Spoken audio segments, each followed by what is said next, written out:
I met my girlfriend, Emily, about a year and a half ago. We hit it off instantly at a friend's barbecue. She was witty, charming, and we bonded over a shared love for outdoor activities and spontaneous travel. We quickly became inseparable. For the first 6 months, everything was perfect. We explored new places, dined out at the trendiest restaurants, and spent weekends exploring nature or attending events with friends. Everyone who saw us together commented on how great we looked as a couple, how we complemented each other perfectly. But things started to change when we hit the 7-month mark. At first, it was small comments about her ex. I shrugged it off. She had a past before me, and I wasn't going to make a big deal about it.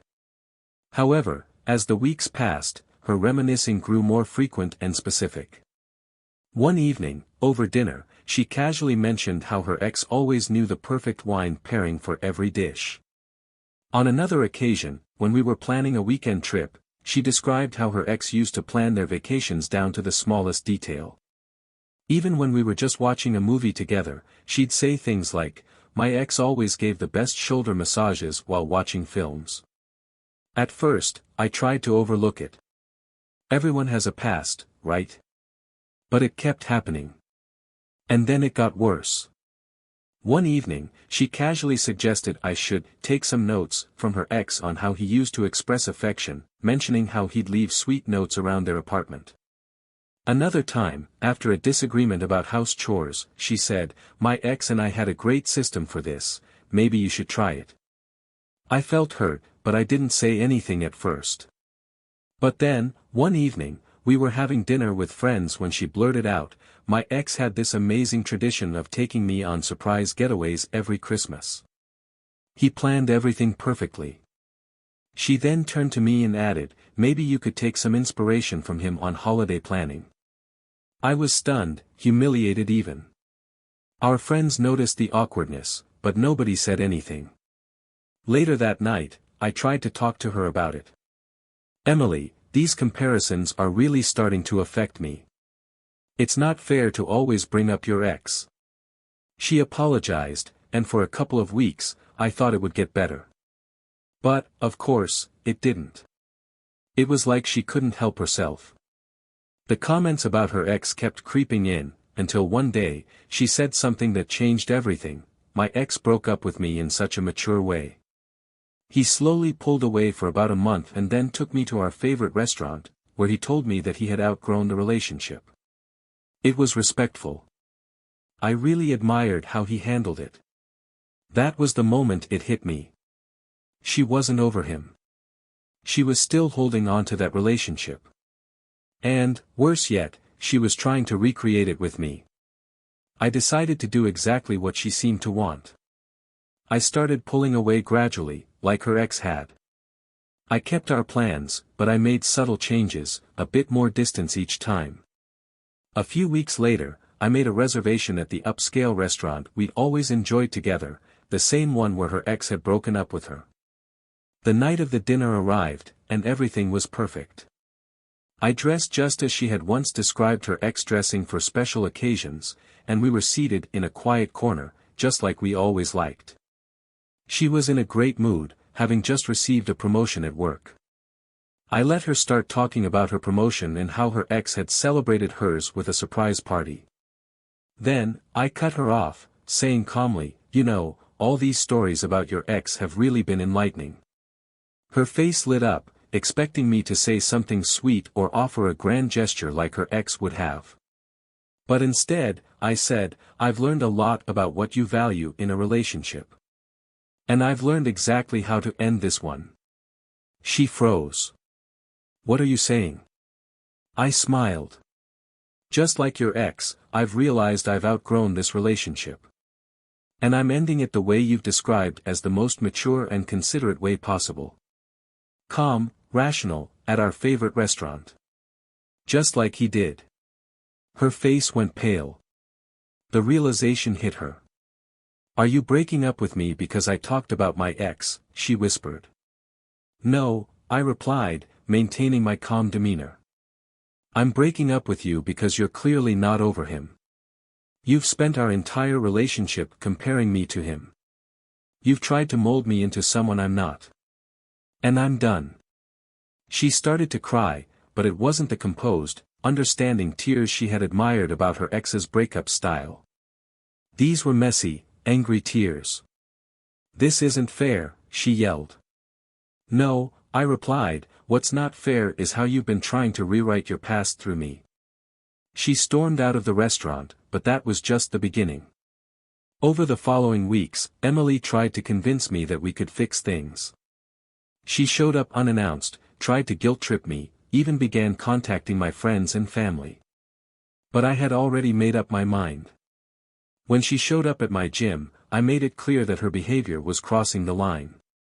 I'd had enough. "You've crossed boundaries, and you're not respecting mine. If you don't stop, I'll involve the authorities."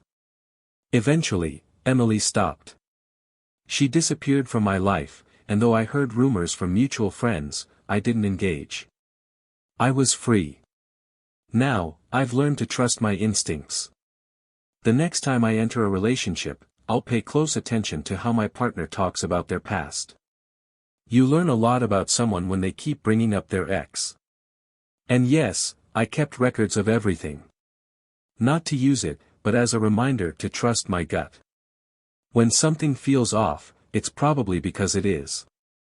After Emily left, I thought there would be a sense of relief, but in reality, it wasn't quite that simple. While I felt a sense of freedom in making the decision to end the relationship, I couldn't deny that the pain still lingered. It wasn't just because of the things she said about her ex, but also because of how she had tried to change me, making me feel like I was never good enough. The days that followed felt empty. I didn't know what to do next.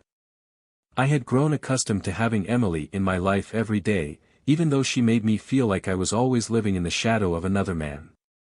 Still, I decided not to let myself wallow in those feelings for too long. I started spending more time on myself. Instead of thinking about Emily, I got back to hobbies I had abandoned. I signed up for a photography class I'd been putting off, traveled solo to explore new places, and spent time with friends and family.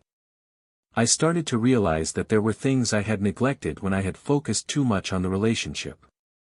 However, the situation wasn't over.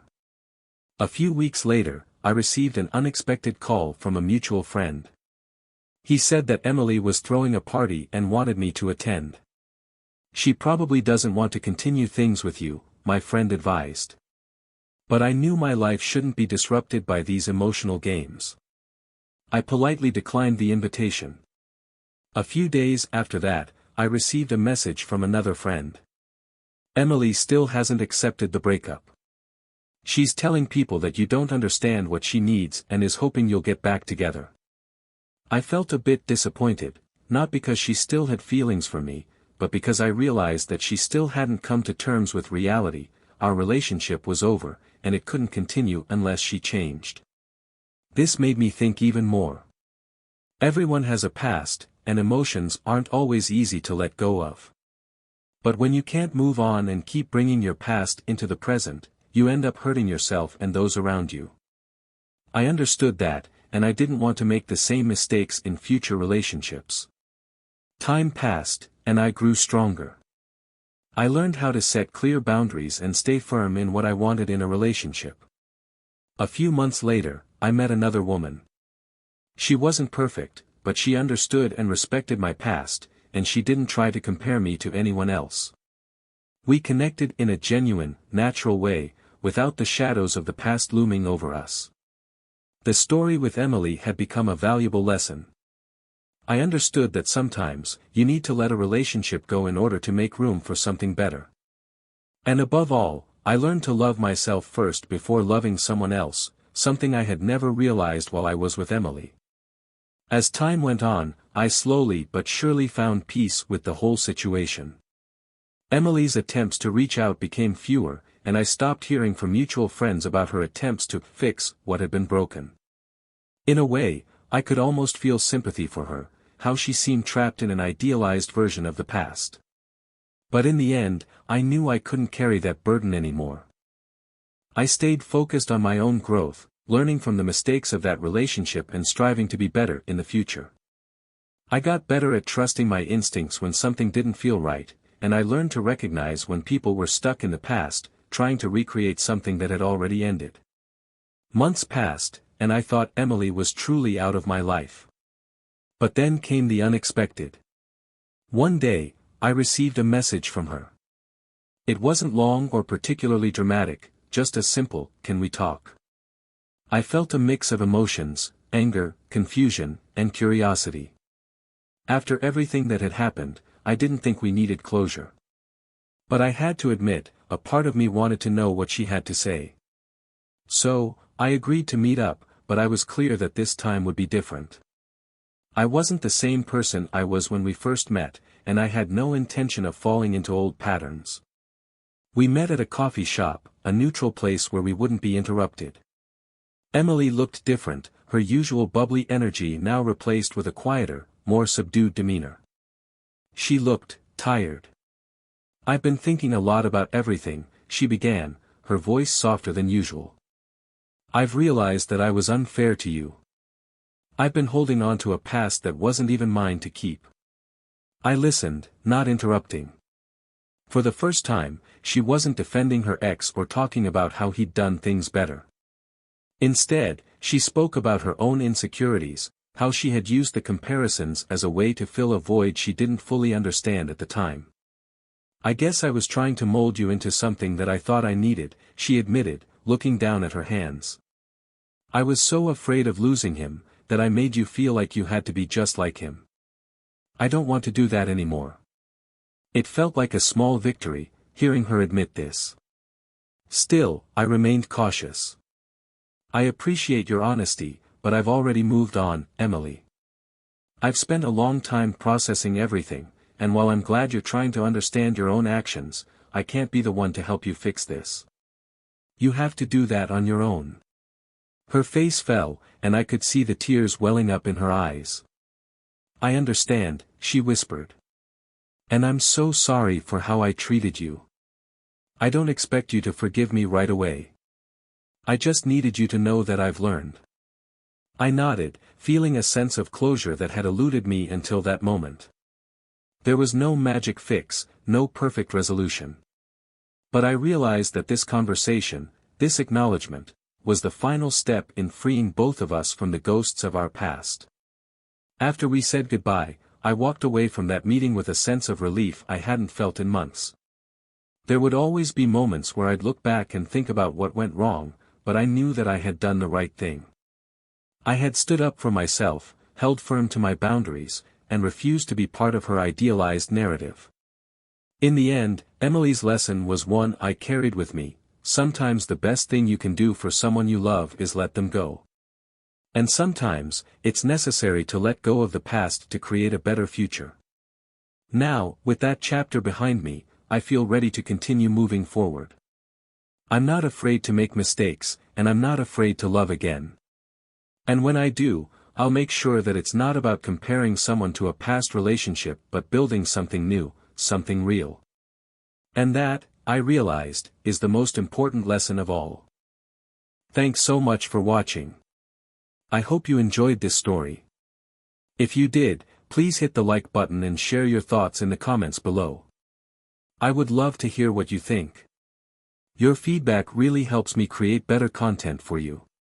Don't forget to subscribe so you never miss an update. Thanks again and see you in the next video. Take care.